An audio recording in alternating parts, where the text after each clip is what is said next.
कैसे से चल रहा है ये, उसका असर यहाँ तक। अब जो उस परिस्थितियों में घिरे हुए हैं तो वो अपने को बचाने में लगे होंगे या दूसरे को बचाने में लगे होंगे? अपने को लगे होंगे ना। वो खुद ही भगवान की याद में रहने की कोशिश कर रहे होंगे कि भगवान को याद करें, कैसी भी परिस्थिति से हम बाहर निकले, या किसी को याद दिला रहे होंगे? तो अपने नहीं होंगे ना। तो अब तो ये हम वहाँ की परिस्थिति सुन रहे हैं, और जब यहाँ परिस्थिति आएगी तो हम भी क्या करेंगे? आपको यहाँ दिलाने के लिए आएंगे यार चिनोड़ी में? नहीं आएंगे ना। फोन करने की फुर्सत होगी? बुद्धि कहाँ लगाएंगे? चारों तरफ से हटा के एक में लगाएंगे, है ना। क्योंकि हमारी जितनी जिम्मेवारी थी वो हमने फुल जिम्मेदारी निभा दी है। आपका कनेक्शन उनके साथ जुड़वा दिया, उनकी पहचान बता दी कि वो निराकार ज्योति बिंदु है। हम आत्मा भी निराकार ज्योति बिंदु है। हम देहधारी आपस में एक जन्म के साथी हैं, अगले जन्म में किसी और के साथी होंगे, है ना। इससे पहले कहीं और थे, हम सदा साथ में रहेंगे ना हमसे, और ना रह के निभा भी नहीं सकते हो। क्या हमारे में ताकत है दूसरे की समस्या का हम समाधान कर दें? रास्ता तो बता सकते हैं कि ऐसे ऐसे कर लो, लेकिन मिटा नहीं सकते समस्या किसी की भी। तो मिटाने वाला कौन है? सबकी नैया पार करने वाला खेवैया केवल परमात्मा पिता ही है। दुनिया में कोई भी ऐसा नहीं है। बताते हैं प्रैक्टिकल में एक बार कि एक सेठ जी ने अपने घर में कथा करवाई। कथा कराई तो बाई चांस उसका टाइम आ रहा था, तो कथा में अड़ोसी पड़ोसी सबको बुलाते हैं। तो कथा पूरी जैसे हुई तो पुष्प विमान लेके भगवान जी आ गए। किसको लेने के लिए? सेठ जी को। सेठ जी देख के बड़े प्रसन्न हो गए। ठीक ठाक बैठे कथा कराई और भगवान जी लेने के लिए आ गए। बड़े प्यार से भगवान जी ने हाथ दिया और सेठ जी ने अपना हाथ पकड़ा दिया भगवान जी का, और पुष्प विमान में बैठा के उड़ के सारी जो सभा थी वहां वो देखती रही। क्या सेठ जी बड़े खुश होकर गए। किसी से कोई मोह नहीं, सब कुछ अपने बच्चों के लिए छोड़ के चले गए निश्चिंत होके। एक सेठ जी बैठे थे वहां, बड़े परेशान थे। वो सीट देख करके उनके मन में ख्याल आया कि इन्होंने अपने घर में कथा कराई और कथा का परिणाम क्या निकला कि स्वयं भगवान जी को लेने के लिए आ गए। तो मैं भी अपने घर में कथा कराऊं, मैं भी इस जंजाल से छूटना चाहता हूँ, भगवान जी मुझे लेने के लिए आ जाएंगे। तो पंडित जी से बात करी। पंडित जी आपने बहुत अच्छी कथा की है। देखो पंडित जी, सेठ जी को आपने देखा, भगवान जी आगे कहा जी हम तो कथा भजन ऐसे ही करते हैं। पंडित जी ने बोला, तो सेठ जी ने क्या प्रार्थना की कि पंडित जी जैसी कथा आपने यहाँ की है ना, तो ऐसी कथा आप हमारे यहाँ भी करना। मैं भी भगवान जी के साथ जाना चाहता हूँ।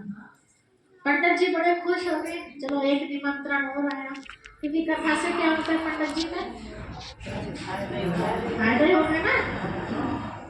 तो पंडित जी ने कहा ठीक है भाई, दिन फिक्स कर दिया, कथा भी हो गई, पुष्प विमान आया नहीं। सेठ जी बड़े परेशान हो गए, खर्चा भी हो गया और भगवान जी भी नहीं आए। पंडित जी को कहा कि पंडित जी कहीं कुछ मंत्रों में गड़बड़ तो नहीं की आपने, भगवान जी क्यों नहीं आए? पंडित जी बेचारे मायूस होके बोले नहीं सेठ जी ऐसा तो कुछ नहीं, चलो अगली बार थोड़ा और ध्यान देंगे, है ना। कहा ठीक है भाई, वो दिन भी फिक्स कर दिया, वो दिन भी आ गया। फिर पंडित जी के लिए बहुत अच्छा तैयारी कर दी, कथा होगी दोबारा भी, फिर भी पुष्प विमान नहीं आया। अब सेठ जी के अंदर क्या होगा? गुस्सा आएगा ना कि ये क्या दोबारा भी खर्चा हो गया। पंडित जी को टाइट करा, पंडित जी तुम्हारी गड़बड़ है कुछ ना कुछ इसमें। तो एक बार भी चलो हो गया, दोबारा तो आ जाना चाहिए था भगवान को। तुम्हारे बुलाने पर बोला अब तीसरी बार करवाऊंगा। अगर भगवान जी नहीं आए तो मैं तो जाऊं ना जाऊं भगवान जी पर, लेकिन तुम्हें जरूर भेज दूंगा। पंडित जी बेचारे क्या होगा, ठीक है। अब वो दिन नजदीक जैसे आ रहा था तो पंडित जी के दिमाग में क्या बैठ गया, डर बैठ गया। डर जैसे जैसे दिन नजदीक आते जाए डर उसका बढ़ता गया बढ़ता गया बढ़ता गया। उसका एक बेटा था पंडित जी का। पंडित जी को देखा रोज खाट पर से उठे ना सोते, थोड़ा बहुत घूमे फिरे, फिर वहीं क्योंकि बीमार होने लगे ना, सोच सोच के ऐसा दिमाग में वो बैठ गई। पंडित जी के बेटे ने पूछा पिताजी क्या बात है, आप बड़े नर्वस रहने लगे, क्या कथा वथा का प्रोग्राम नहीं है क्या? बोला नहीं बेटा है, जॉब का।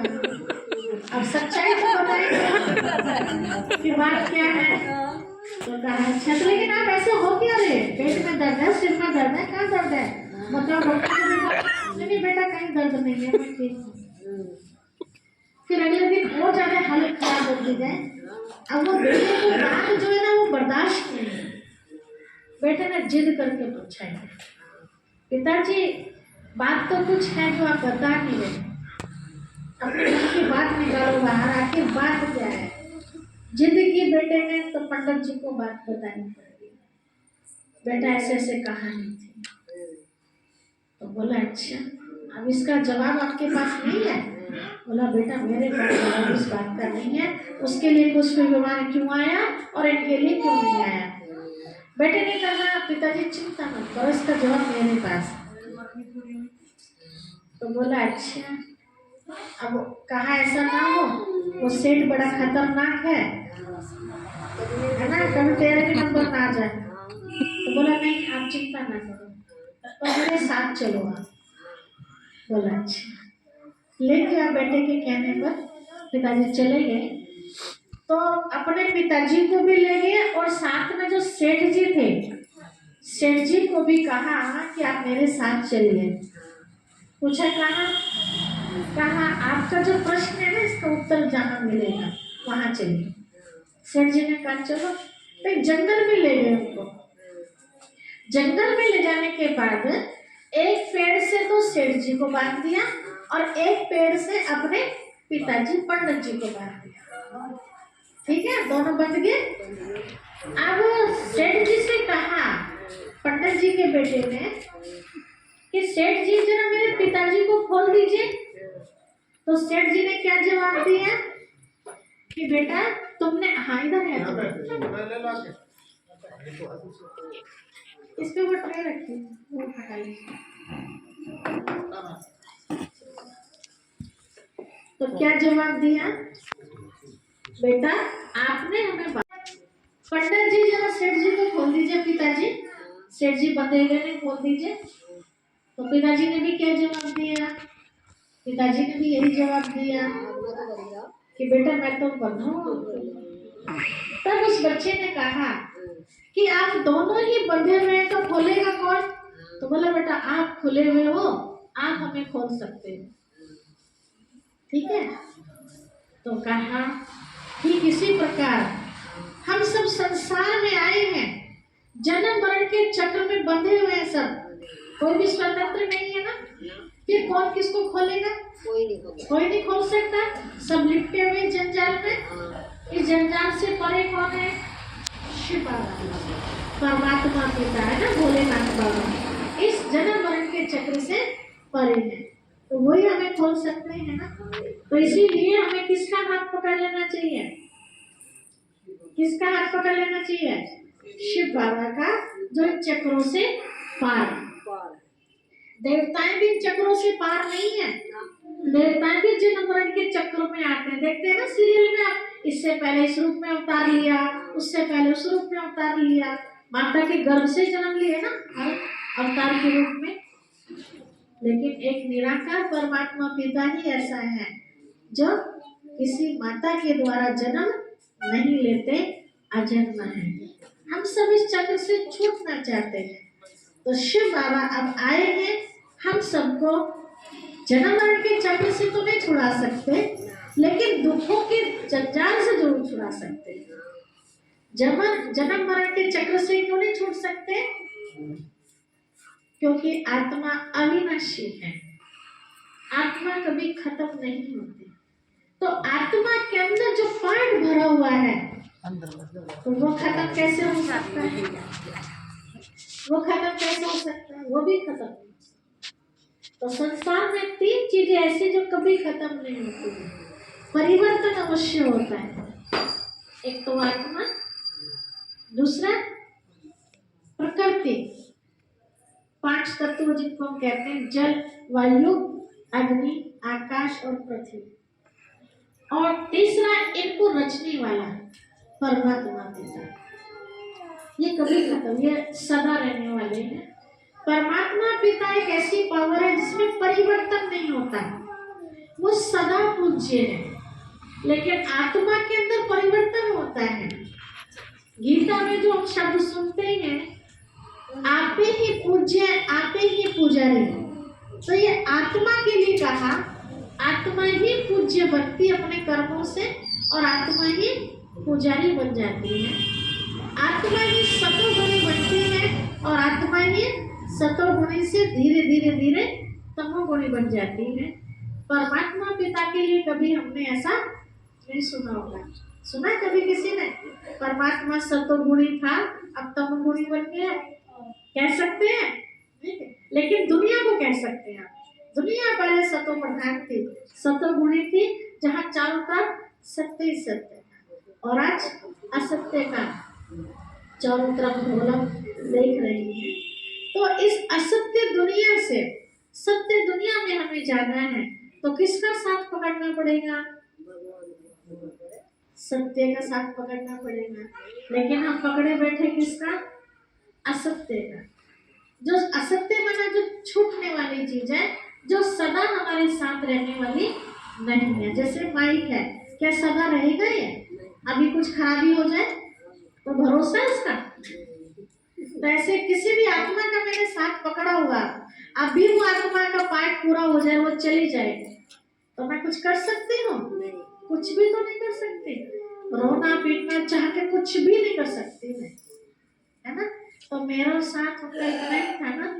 तो सदा का साथ अगर चाहिए, कभी जीवन में समस्या आए, मुझे अकेले को ना लड़ना पड़े, मैं निश्चित रहूं, तो साथ चाहिए किसका? परमात्मा पिता का। कैसे? जैसे आप देखते हैं, एक छोटा सा बच्चा जब अपने बाबा के या पापा के, है ना, या अपने ताऊ चाचा मम्मी के साथ होता है, उंगली पकड़ के बाहर रोड पे निकलता है, तो कितना भी भयंकर सामने से कोई जानवर आ जाए तो बच्चा नहीं डरता, है ना? लेकिन अकेला होगा तो छोटे से कुत्ते के बच्चे से भी डर जाएगा, पिल्ले से भी। तो ऐसे जब हम परमात्मा पिता के साथ का अपने हम अनुभव करें, तो दुनिया के कितने से बड़ी पहाड़ जैसी समस्या भी क्यों ना हो, तो उससे भी हमें डर नहीं लगेगा। लेकिन अगर उनका साथ नहीं है, तो छोटी छोटी परिस्थितियां भी हमें हिला देती है कि अब कैसे होगा, अब हमें क्या करना है ना? तो हमारे पास तो रास्ता है ही नहीं। जिससे रास्ता मिलता है उसके साथ हमारा कनेक्शन नहीं, तो जीवन में क्या होगा? उलझने होंगे ना। तो इन उलझनों से अपने आप को मुक्त करना है, तो उसके लिए बीच बीच में हमें ये याद दिलाने के लिए हमारे भारतवर्ष के अंदर त्योहार आते रहते हैं, बार बार हमें ये स्मृतियां दिलाते हैं। लेकिन जैसे वो त्योहार आया तो स्मृति आ गई, त्योहार चला गया तो स्मृति भी हमारी चली जाती है। तो ये ठीक है? ये ठीक है? ठीक नहीं है। सदा स्मृति बनी रहे। एक दिन हमने दीपावली मना ली, है ना, तो जीवन में हमारी इतनी खुशियां आ गई। अगर रोज दीपावली मनाए तो जिंदगी भर खुशी खुशी रहेगी ना। अब आप कहेंगे रोज दीपावली कैसे मना सके भैया? रोज मोमबत्ती जलानी पड़ेगी, है ना? रोज ये सब करना पड़ेगा जो हम करते हैं, है ना, डेकोरेशन आदि ये सब करना पड़ेगा। हर कोने की साफ सफाई करनी पड़ेगी। देखिए वो तो हम करते हैं बाहरी, है ना। अभी हमने सवेरे साफ किया, शाम तक फिर वैसे हो धूल मिट्टियों से ना, फिर अगले दिन फिर हम झाड़ू पोछा करते हैं, हर रोज करना पड़ता है ना। तो हमें खुशी कितनी देर रहती है, जितनी देर वो सफाई बनी रहती है ना। जैसे जैसे वो सफाई गंदगी में परिवर्तन होती है तो वैसे हमारी स्थिति में भी सवेरे का माहौल कैसा होता है और रात को फिर समझ सकते हैं, क्योंकि दिन भर की गंदगी भी तो आ गई ना, तो उसका प्रभाव हमारे ऊपर आ गया। तो बाहरी सफाई का हमारी स्थिति पर इतना गहरा प्रभाव पड़ता है, तो आंतरिक सफाई का कितना पड़ेगा, बहुत ज्यादा पड़ेगा ना। तो बाहर से दीपक हम जलाते हैं, है ना, लेकिन अंदर में क्या हुआ पड़ा है, अंधेरा हुआ पड़ा है।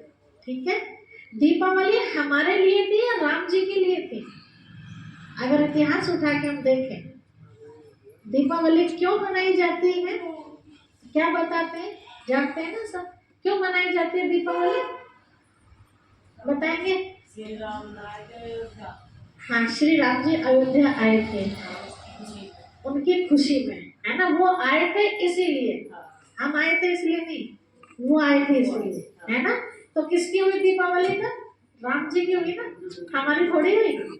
क्योंकि किसके नाम पे दीपक जलाए हमने, भाई आपके घर में कोई एंट्री कर रहा है, आप उसके लिए फूल सजा देते हैं, रास्ते में फूल बखेरते हैं, तो किसके स्वागत के लिए वो, उनके लाके हमारे लिए, हम तो करने वाले हैं, लेकिन स्वागत होने वाला किसका है, जो आने वाला है। तो दीपावली हुई किसके लिए, राम जी के लिए हुई थी, हमारे लिए नहीं हुई थी। ठीक है, क्यों हुई थी दीपावली उनके लिए, क्या करके आए थे वो, क्या करके आए थे वो, वनवास काट के। वनवास का इतना गम नहीं था, राक्षसों को मार के वो आए थे। जो काम किसी ने नहीं किया था वो काम श्री राम जी ने किया, है ना। वनवास तो केवल बहाना था, लेकिन सच में उन आत्माओं का कल्याण करने के लिए राम जी वहां गए थे, उनको मुक्त करने के लिए। तो वो बहादुरी का काम किया, तो उनके जीवन में क्या हो गया, प्रकाश ही प्रकाश हो गया, और उनके बहाने सबको प्रकाश मिल गया, सबको खुशी मिल गई, काम उन्होंने किया, है ना। तो ऐसे जैसे श्री राम जी की यादगार में हम सब दीपावली मनाते हैं, अगर श्री राम जी वाला काम अगर करें तो हमारे लिए भी दीपावली होगी या नहीं होगी, रोज दीपावली होगी, है ना। हम पूजा पाठ करते हैं, बाहर से बहुत कुछ करते हैं, लेकिन अंदर देखो तो कुछ भी नहीं। हम देवी देवताओं की मूर्ति के आगे खुशबू की धूप बत्ती अगरबत्ती जलाते हैं, वास्तव में देवी देवताओं को खुशबू की जरूरत नहीं है। जरूरत किसे है, जरूरत हमें, है ना। बाहर से तो हमने खुशबू कर दी, अंदर भी देखा, अंदर कितनी खुशबू भरी हुई है। अंदर खुशबू मतलब अच्छाइयाँ हमारे अंदर कितनी है, अंदर तो हमारी बुराई रूपी बदबू भरी पड़ी है, और बाहर से हम खुशबू कर रहे हैं। बाहर से हम दीपक जला रही हैं और अंदर में आत्मा अंधेरे में जी रही है। बाहर से हम भोग लगा रही हैं, लेकिन अंदर में आत्मा भूखी प्यासी है। भोग लगा दिया, शरीर को खिला दिया, लेकिन आत्मा को क्या मिला, आत्मा फिर भी ऐसे की ऐसी खाली की खाली रह गई है। ठीक है, तो दीपावली जो मनाई जाती है उसका आध्यात्मिक रहस्य क्या है, देखिए बड़ी गहरी बात है। राम जी आए अयोध्या वापसी, रावण को मार के, तो उनकी खुशी में हम सबने दीप जलाए घर घर में। तो आज के टाइम जिसकी यादगार में हम सब दीपावली मनाते हैं, तो पूजा भी किसकी होनी चाहिए, राम जी की। और तस्वीर किसकी खरीद के लानी है सब, ऐसा क्यों, ऐसा क्यों,